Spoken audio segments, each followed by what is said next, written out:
Bismillahirrahmanirrahim. Assalamualaikum warahmatullahi wabarakatuh. Waalaikumsalam warahmatullahi wabarakatuh. Alhamdulillahirabbil alamin. Wassalatu wassalamu ala Rasulillah wa ala alihi wa ashabihi ila yaumil qiyamah. Berjumpa kembali di podcast aku. Kita masih dengan Ustadz Itan, belum AA Itan ya, masih Ustadz dulu aja ya. Setelah 15 hari lah. Setelah 15 hari kita akan coba panggil dengan AA Itan nanti. Iya. Ustadz, kita hari ini masih di Madrasah Ramadan, Ustaz. Kan kemarin kita sudah bahas tentang istiqomah atau sabar ya. Kemudian sudah bahas tentang sabar. Dan sekarang ini ada satu dimensi yang penting juga di bulan Ramadan, yaitu peduli. Ramadan itu juga disebut sebagai Syahrul Muwasat ya, kalau tidak salah ya. Itu bulan kepedulian, karena ternyata kan selain kita itu diwajibkan ibadah-ibadah yang sifatnya personal ya, kayak sholat, puasa, itu juga ada untuk zakatnya juga seperti itu. Betul. Bagaimana? Ya. Bismillahirrahmanirrahim. Alhamdulillah wassalatu wassalamu ala Rasulillah wa ba'd. Dimensi ibadah di dalam Islam itu bukan hanya sekedar tanda petik pelaksanaan ritual hampa makna ya. Tapi setiap ibadah di dalam Islam itu pasti mengandung hikmah. Dan di antara hikmah yang terkandung dari Ramadan adalah ya tadi al-muwasa, kepedulian. Nah, bicara tentang kepedulian dari Ramadan seperti ini, jadi ketika kita puasa, kita merasakan lapar, haus, apalagi hari ini cuacanya panas kan? Panas. Beda dengan beberapa hari yang lalu tuh, karena hujan. Iya. Nah, ketika rasa lapar, rasa haus itu dialami oleh orang yang puasa, maka kondisi itu mendidik kepada jiwa orang yang puasa untuk tenggang rasa dan peduli kepada orang yang kelaparan dan kehausan, tidak hanya pada bulan puasa. Nah, di sini madrasahnya itu di situ tuh. Nah, oleh karena itu ada seorang pakar pendidikan dari Yaman namanya Dr. Fuad Al-Banna. Dia mengatakan bahwasanya rasa lapar haus itu wasilah, tetapi memberikan it'amul ja'i hiyal ghaya atau huwal ghaya.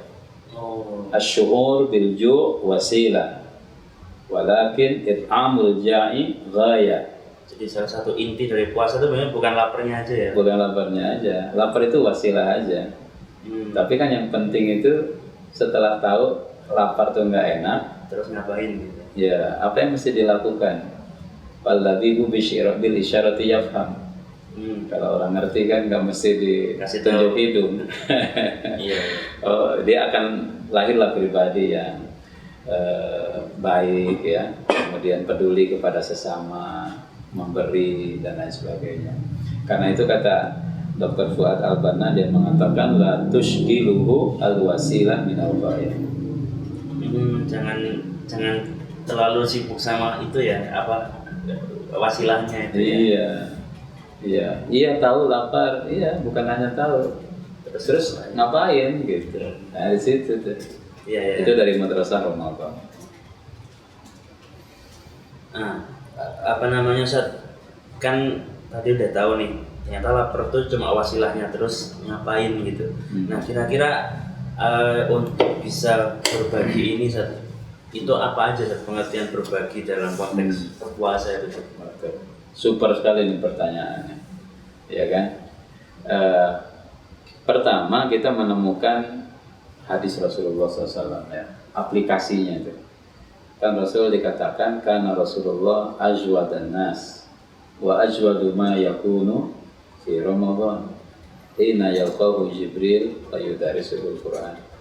Rasul itu orang yang sangat pemurah sekali. Tapi pemurahnya Nabi aktsar ma yakunu fi Ramadan. Ketika Ramadan tiba lebih pemurah lagi.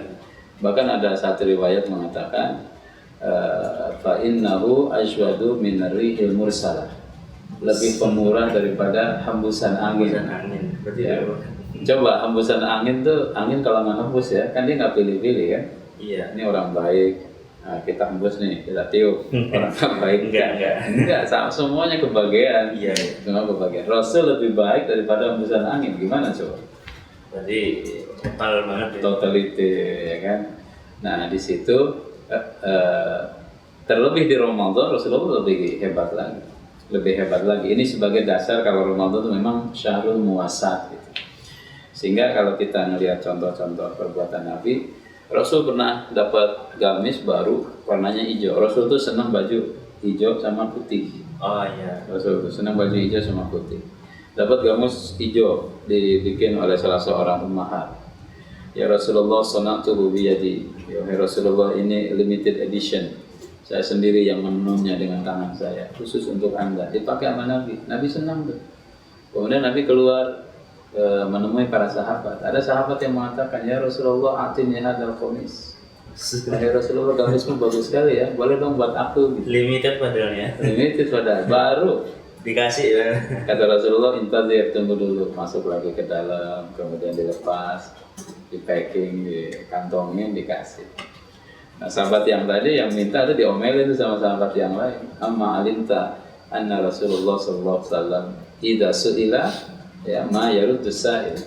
Kamu kan mesti tahu diri dong. Rasul itu kalau diminta nggak bakal nolak. Kitanya yang tahu diri gitu. Ini kayaknya lagi senang-senangnya nih. Tapi nggak bakal nolak kalau diminta gitu. Iya. Maksudnya kita ya kalau Rasul lagi senang biarin deh. Iya. Jangan diminta. Kalau diminta tuh pasti dikasih. Masya Allah. Kalau kita diminta belum tentu dikasih. Wah, dikasih nih. Atau dikasih juga, cuman sama bonnya tuh. Iya. Ini belum lunas nih. Sekalian tuh selesaikan kreditnya. Tapi orang itu punya alasan ideologis ketika dia meminta gamis Rasulullah itu. Dia katakan masa'al tuhu min ajli. Ya, bukan saya untuk bersenang-senang dengan gamis itu. Saya ingin atakafan bihi. Nanti akan saya jadikan kafan kalau saya mati. Oh, Insyaallah. Luar biasa sekali. Ente kalau mau kafan boleh juga. Tapi nggak muat. iya, nggak muat. Mesti 5 baju baru muat. Jadi berbaginya itu total sekali ya Rasulullah Total sekali. ketika di Ramadan. Nah, ini yang menjadi ciri umat Islam ya. Coba kita lihat, alhamdulillah nilai berbagi ini melekat sekali di kaum muslimin secara umum. Di Ramadan itu orang berubah menjadi orang-orang yang begitu dermawan. Kita jalan tuh, di depan kita sudah ada tuh yang bagi-bagi takjil. Iya. Padahal selama ini nggak ada tuh. Dari normal nggak ada. Nggak ada. Kalau di Ramadan tuh masya Allah. Mampir misalkan yang dekat SMP 2 tuh namanya apa? Ya sama apa sih? Oh iya tahu Sanggar. Nah, Sanggar. Itu saya lihat dari awal tuh dia. 5:30 langsung tayang tuh. Dan udah dikerubungi. Udah Iya, itu langsung sampai tehnya juga. Iya, Allah. Itu tidak hanya di 1-2 tempat. Anak keliling kalau terawih, subhanallah. Dan coba kita lihat program-program buka bersama, program santunan yatim, peduli guru ngaji, peduli tetangga. Itu di Ramadan tuh. Rame yang peminatnya tuh ya. Ramadan syahrul muasa. Memang Ramadan adalah bulan kepedulian. Dan memang peduli itu adalah nilai Islam yang paling esensi, nilai esensi Islam. Muslim tuh mesti peduli, gak mungkin Muslim cuek ya. Nggak ada tuh istilahnya dalam kamus Islam lolo gue itu nggak ada, nggak boleh. Iya kan, nggak boleh. Anania kan namanya. Anania. Iya. Tapi Islam itu adalah ada satu ungkapan mengatakan bagus sekali. Ya akhi anta fil hindi au fil maghribi anta minni ana minka antabi la tasal an unsuri au nasabi innal islam dinu ummi wa abi. Nah, apa artinya itu? Mau dari India, mau dari Maroko, jangan tanya asal-usul saya, jangan tanya nasabnya ini, karena agama ini agama orang tua kita juga. Iya, Islam itu orang tua kita ya. Iya. Makanya Islam nggak kenal tuh yang namanya rasisme. Iya. Ya. Kepedulian itu bertentangan dengan rasisme loh. Iya, orang rasis nggak mungkin dia peduli, dia hanya peduli kepada sesama rasnya. Sesama rasnya. Islam itu tidak ada sekat dan benteng tembok yang menyekat. Ya, semuanya sama. Inna akramakum indallahi atqakum. Terlebih juga ada satu hadis, ini perlu dimaknai banget oleh kita di bulan Ramadan. Rasulullah mengatakan, "Li'an amshiya ma'a akhin fi hajatihi ahabbu ilayya min an a'takifa fi masjidi hadza syahran atau syahrain." Saya keluar menyelesaikan kebutuhan saudara saya, itu lebih aku cintai, kata Nabi, daripada intikaf 2 bulan. Oh, 2 bulan. Di Masjid Nabawi.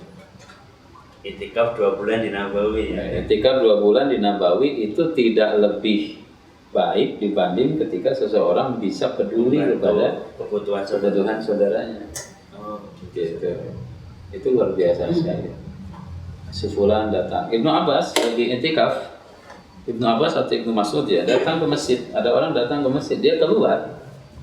Kemudian dibilang sama sahabat itu, "Wahai Ibnu Abbas atau Ibnu Mas'ud, ini Anda kan lagi intikaf, kok keluar masjid?" Kemudian diungkapkan hadis tersebut. Oh, Ya, karena Rasul mengatakan lebih baik memenuhi kebutuhan saudaranya daripada intikaf 2 bulan. Tapi jangan sampai nanti ada jadi modus kalau lagi intikaf. Orang-orang pernah dipanggilin, butuh apa nih? Malah nggak itikaf. Nah, dia capek ya, dia pengen jalan-jalan. Iya. Nah, gitu ya, saudara. jadi ya kepedulian ini nilai yang sangat luhur sekali. Nah, pertanyaan terakhir nih, Sat. Tadi kan sifatnya rata-rata bersifat maliyah ya atau harta. Okay. Kemudian pertanyaan terakhir nih, Sat. Kalau misalnya, ya saya udah ngerti nih, kalau puasa tuh lapar, terus dari lapar itu kita sebaiknya bisa berbagi. Nah, tapi kalau saya sendiri juga belum bisa berbagi nih sama-samanya itu, saya harus berbagi dengan cara apa? Nah, kata kuncinya berbaginya itu mesti dimaknai secara universal, secara luas. Tidak mesti dengan materi berbagi itu. Kan Rasul sendiri yang bilang, kata Nabi Shallallahu Alaihi Wasallam, "Tabassumuka fi wajhi akhika." Berbagi senyum aja itu membuat orang senyum, ya, membuat orang bahagia dengan senyuman kita, jadi sedekah gitu. Kemudian juga mungkin dalam pengertian yang lebih luas, banyak sekali kita bisa memberikan berbagai informasi, kita bisa berbagi akses, kita bisa berbagi jaringan, networking, ya kan? Kita bisa berbagi banyak hal, tidak mesti materi gitu. Nggak mesti uang kita. Nggak mesti uang kita. Kita bisa menjadi jembatan kebaikan. Jadi ingat orang NTT itu? Iya. Jembatan kebaikan. Kayak ingat ya nih, lembaga juga nih kayak. Nah, jadi jembatan kebaikan gitu ya, yang dilewati oleh beribu telapak kaki yang ingin menyampaikan kebaikan. Itu bisa juga seperti itu. Karena pahalanya sama ya, pahalanya sama. Man sanna fil Islam sunnah hasanah, falahu ajruhu wa ajru man amila bihi min ghairi ayyanqas min ujurihi syai'. Atau misalkan kalau istilah ilmu tajwid, jadilah hamzah wasol kebaikan. Iya kan? Iya. Kalau nggak ada hamzah wasol itu nggak bisa dibaca. Iya. Ya, dalam apa tuh, misalkan kasih contoh tuh hamzah wasol kayak gimana tuh? Hamzah wasol. Bentar. Ya. Dia kalau dibaca hilang. Tapi kalau dia nggak ada, nggak sempurna tuh kalimat.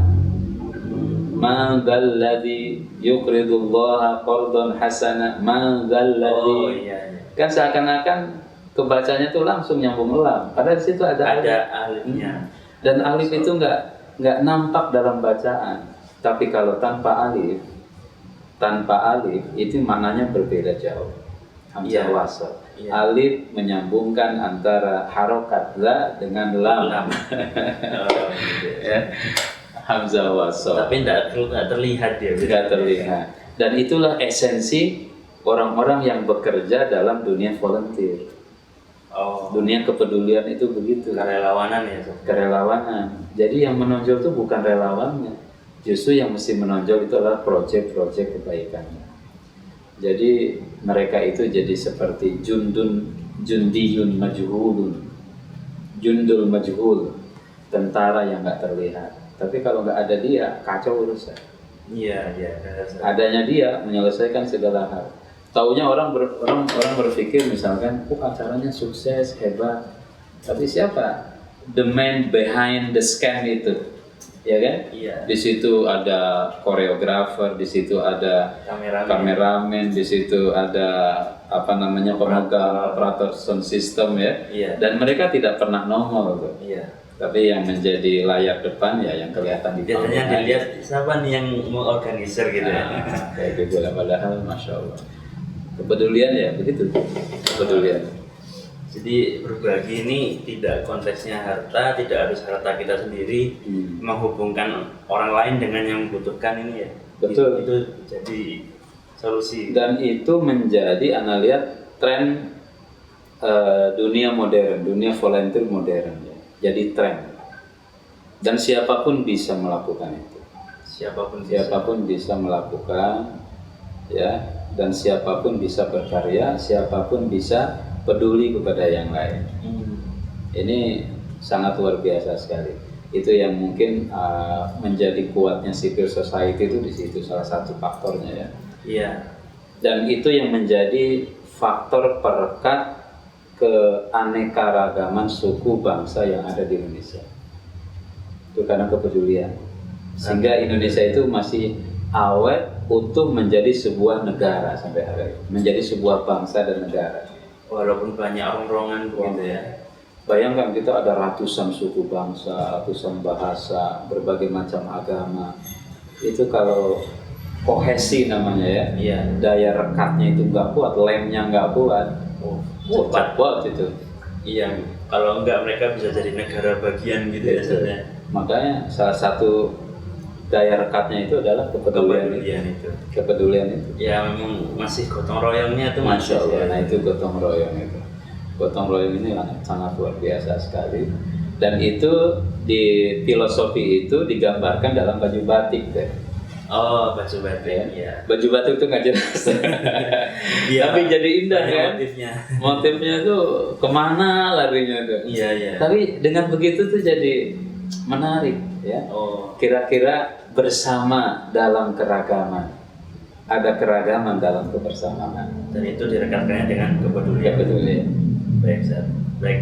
Terima kasih Ustaz untuk penjelasannya. Ini bahasnya tentang kepedulian madrasah Ramadan yang peduli, tapi bahasnya luar biasa luas dari sampai ke negara juga. Semoga bisa bermanfaat bagi kita semua. Terima kasih Ustaz. Kita bertemu lagi nih, kayaknya madrasah Ramadan belum selesai kita. Masih banyak. Sampai Ramadan selesai kayaknya masih enggak Ramadan.